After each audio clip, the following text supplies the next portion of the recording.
Dear student, कैसे हैं? आशा करता हूँ आप हमारे चैनल से लगातार जुड़े होंगे और नित्य नए वीडियो का आनंद ले रहे होंगे। इसी क्रम में आपके सामने आज फिर पेश कर रहे हैं जैव प्रौद्योगिकी और उसके उपयोग से एक क्वेश्चन। बीटी कॉटन से आप क्या समझते हैं? बीटी कपास क्या है? तो ये एक तरह का कैसा है, पारजीवी पौधा है। इसको हम लोगों ने जेनेटिकली इंजीनियर्ड करके बायोटेक्नोलॉजी के द्वारा इसका निर्माण किया है। एक चीज पहले जानते हैं, बेटी कॉटन को जानने से पहले एक जीवाणु है बैसिलस थ्रूएनजेंसिस, है ना। तो बैसिलस थ्रूएनजेंसिस एक ऐसे जीवाणु है जो कुछ खास तरह के स्ट्रेन इसके होते हैं जो प्रोटीन बनाते हैं खास तरह के, और ये खास तरह के कीट समुदाय को नष्ट कर देते हैं। जानना ये है कि ये जीवाणु किस तरह के कीट समुदाय को नष्ट कर देते हैं। तो ये नष्ट करते हैं लेपिडोप्टेरॉन समुदाय के जीव को। इसमें सैनिक कीड़ा, तंबाकू कलिका कीड़ा, ये सब आता है। दूसरा समुदाय जो है वो कोलेप्टेरॉन है, भृग या बीटल है ना, इसमें आते हैं। डायप्टेरॉन में मक्खी, मच्छर, ये सब आते हैं। तो ये जो है बैसिलस थ्रूएनजेंसिस के द्वारा जो हम लोग कीटनाशक प्रोटीन बनाते हैं, ये जीवाणु के जीवन को ही खत्म कर देते हैं। ये जीवाणु नहीं, ये हमारे जो कीट है उसके जीवन को खत्म कर देते हैं। ये एक खास तरह के प्रोटीन रखते हैं, क्रिस्टल के रूप में रखते हैं, है ना, वही नष्ट करते हैं। तो जीवाणु वगैरह को इससे कोई नुकसान नहीं होता है। जो जीवाणु बैसिलस थ्रूएनजेंसिस है, इस प्रोटीन से उसको कोई नुकसान नहीं होता है, क्योंकि उसके अंदर जो है ये प्रोटीन क्रिस्टल के रूप में रहते हैं, प्रोटोटॉक्सिन के रूप में रहते हैं, निष्क्रिय रहते हैं।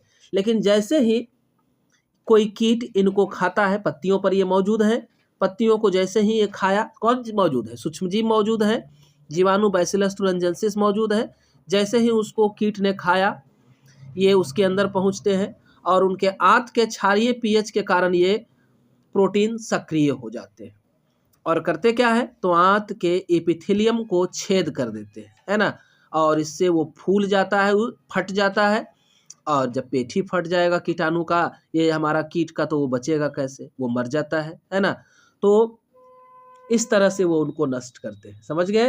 तो बीटी टॉक्सिन में ये जो प्रोटीन है, इसके लिए जिम्मेवार जीन कौन है? क्राइजीन है। क्राइजीन के कई प्रकार होते हैं, जैसे क्राई फर्स्ट एसी है ना। ये प्रोटीन जीन कपास के फसल में को मुकुल कृमि से, बॉल वर्म से बचाने का काम करता है। कौन? क्राई फर्स्ट एसी और क्राई फर्स्ट एबी, ये दोनों के बारे में बात हो रही है। क्राई फर्स्ट एसी और क्राई सेकेंड एबी, ठीक है, याद रखेंगे। सेकेंड एबी है, तो ये दोनों कॉटन बॉल वर्म से इसको बचाते हैं, कॉटन को, है ना। और क्राई फर्स्ट एबी एक और जीन है जो मक्का फसल को, मक्का छेदक कॉर्न बोरर से बचाता है, ठीक है। तो मक्का की फसल में हम इसका छिड़काव कर सकते हैं बैसिलस थ्रूएनजेंसिस का, जिससे मक्का बचेगा। कॉटन के लिए ये है, ठीक है। तो इस तरह से हम लोगों ने डेवलप किया है एक परजीवी कॉटन। और इस कॉटन से होता क्या था, तो कॉटन की फली जो विकसित होती थी, उसके अंदर ही ये कीड़ा पहुंच करके उसको नष्ट कर देता था। तो कॉटन का उत्पादन, रुई का उत्पादन घट जाता था।